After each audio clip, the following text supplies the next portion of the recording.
สบายดีเนาะทุกคนที่ตามแล้วตอนนี้ก็จะมาตัดอันแผ่นหลังเนาะก็จะมาเอาแผ่นหน้านี่เป็นอาจารย์เนาะเอาแผ่นหน้ามาวางใส่จังซี่เนาะวางใส่แล้วให้แผ่นนี่เหลือทั้งสองด้านนี่นะเพราะว่าแผ่นหลังจะใหญ่กว่าแผ่หน้าอยู่เสมอเนาะติดตามเนาะต้องขีดสีขีดเส้นเชื่อมก่อนตัวนี้ก็เชื่อม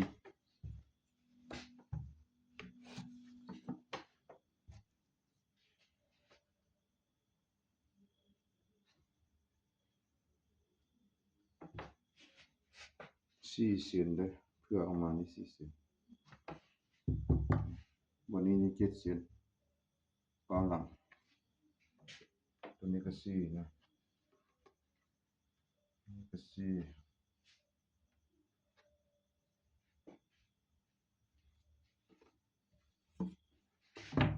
แล้วขีดเส้นเชื่อมนะขีดเส้นเชื่อมนะ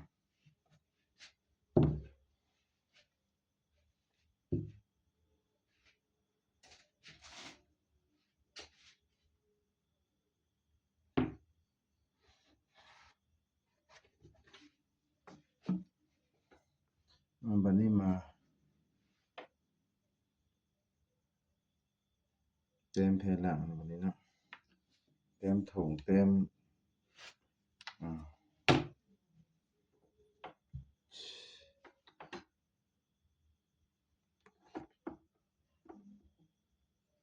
นี่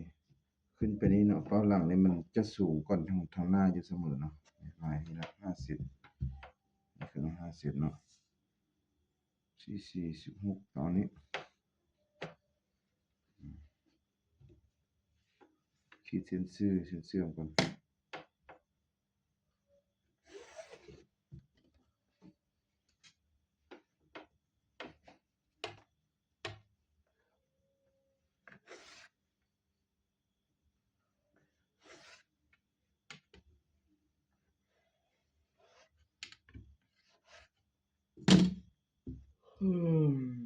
ปานใด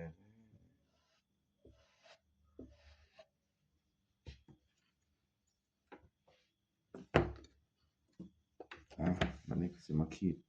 เส้นยิบเนาะจากปากถุงลงมานี่ประมาณ15 เซนเนาะตัวนี้เป็นขีดเส้นยิบเนาะแผ่นหลังเลยนี่นะแผ่นหลังเนาะหลังจากเราเต็มเส้นของยิบแล้วเนาะแล้วอย่างนี้อย่างบนถุงเนี่ยบัดนี้นะเทปตัวเส้นนี่เลยเอาส้นเม็ดนี่เทปจำเส้นนี้มาแล้วอยู่จุด7 ครึ่งเนาะไหนตรงซ้ายนี่7 ครึ่ง7 ครึ่งขีดเส้นซื่อนะจากเส้นข้างนะเข้ามาในเส้นยิบนี่นะเข้ามาประมาณ5 เซนจาก5 เซนมันจะเป็น14หาร2ได้7นะ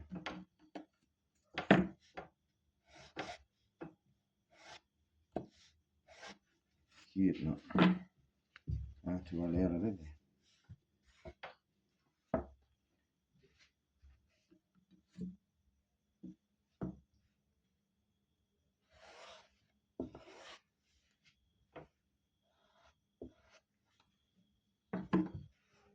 ถือว่าแล้วเนาะมัน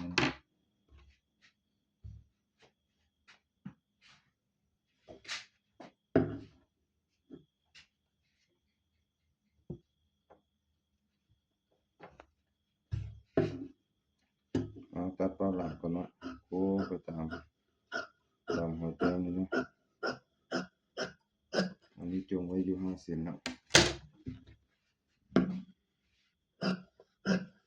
ตัดเสร็จเลย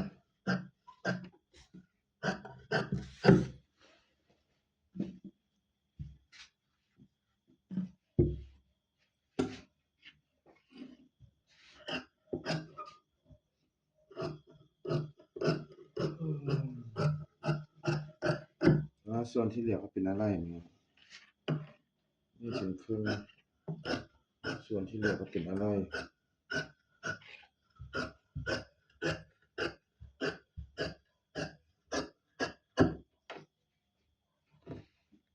ตัวนี้นี่ตัดตามแผ่นหน้าเลยเนาะตามแผ่นหน้าเลย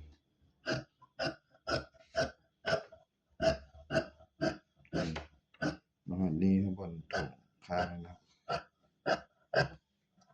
เพิ่มเติมอีกเนาะเนี่ยตัดออกถือว่าแล้วเสร็จสิ้น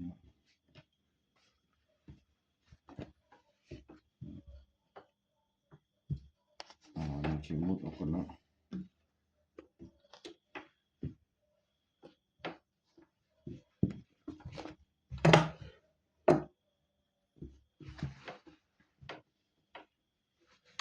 บัดนี้เราก็สิมาตัด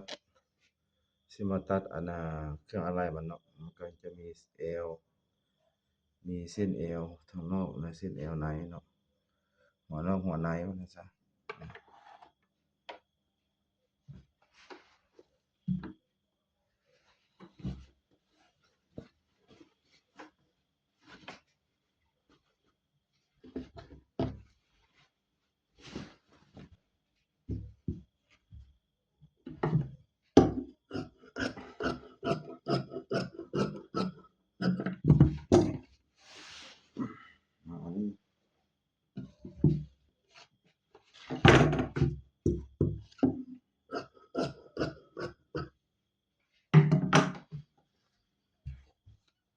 ตัดขาไหล่ก่อนเนาะ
บัดนี้ถือว่าแล้วเนาะนี่เครื่องอะไหล่มันเนาะตัดเครื่องอะไหล่อันนี้เป็นถุงโซ่เนาะถุงอันนี้มันเป็นเป็นหูและเป็นต้องเนาะอันนี้เป็นซีบเบื้องซ้ายเนาะอันนี้ซีบเบื้องขวาเนาะจะเป็นอันนี้เนาะเอาพับเนี่ยพับอันนี้เป็นรับข้างง่ายเด้ยังหัวเนาะบัดนี้เนาะ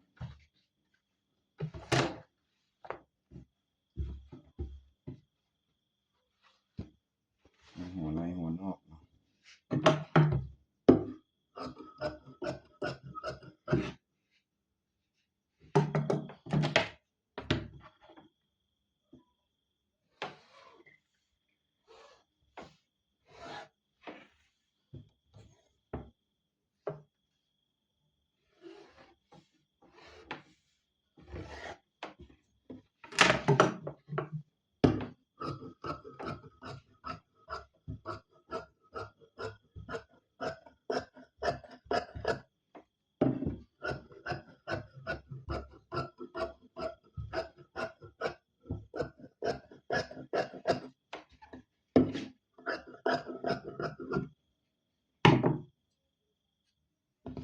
อันนี้หัวนอกอันนี้เนาะหัวนอกเนาะ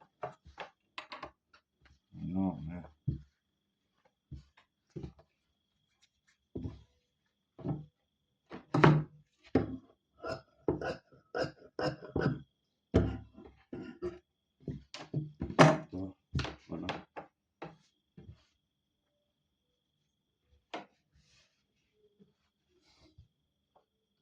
อย่าลืมติดตามเด้อตอนต่อไป